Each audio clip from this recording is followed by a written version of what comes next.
अस्सलामुअलैकुम। आप देख रहे हैं के न्यूज चैनल। खबर शामिल करते हैं साहिवाल से। हमारे नुमाइंदे महबूब चौधरी की रिपोर्ट के मुताबिक Rana Mohammad Shahzad, general secretary Punjab Sarafa gems and jewellers association ने के न्यूज चैनल एचडी से गुफ्तगू करते हुए कहा कि भारत ने पाकिस्तान के खिलाफ इस्तेमाल होने वाले बजट में 100 गुना इजाफा कर दिया है।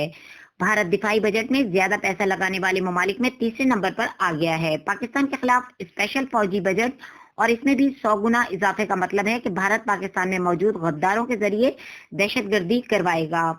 दुश्मन का सारा बजट, सारी मेहनत, सारे अजाइम खाक में मिलाने का एक ही तरीका है कि हम सब सच्चे मुसलमान और मुहिब्बे वतन पाकिस्तानी बन जाएं।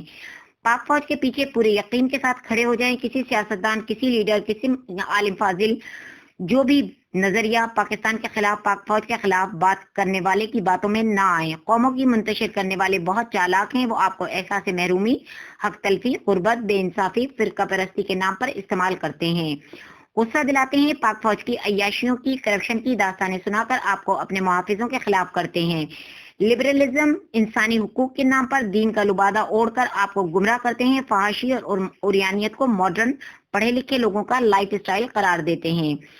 दीनदारों, वतन परस्तों को बेवकूफ और जाहिल करार देते हैं। और कुछ टीवी चैनल एंकर और इनके खरीदे हुए जो पैसों के दर्ज अपने पाकिस्तान के मासूम लोगों को गुमराह करने में उनकी मदद करते हैं। और काफिरों का ये सदियों पुराना तरीका है मुसलमानों को मुसलमानों के हाथों तबाह बर्बाद करने का। लेकिन हमें समझदार होने की जरूरत है।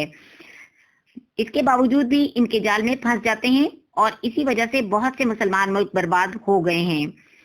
लेकिन हमने साबित करना है कि पाकिस्तान में अब ये सब कुछ नहीं चलना।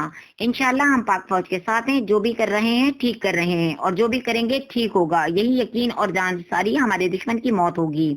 इंशाल्लाह बहुत सी बातें हैं, फिर कभी होंगी। बस दुश्मन से मोहतात रहें और चौकस रहें। मिलकर सब कहो पाकिस्तान जिंदाबाद, पाकिस्तान पाइंदाबाद।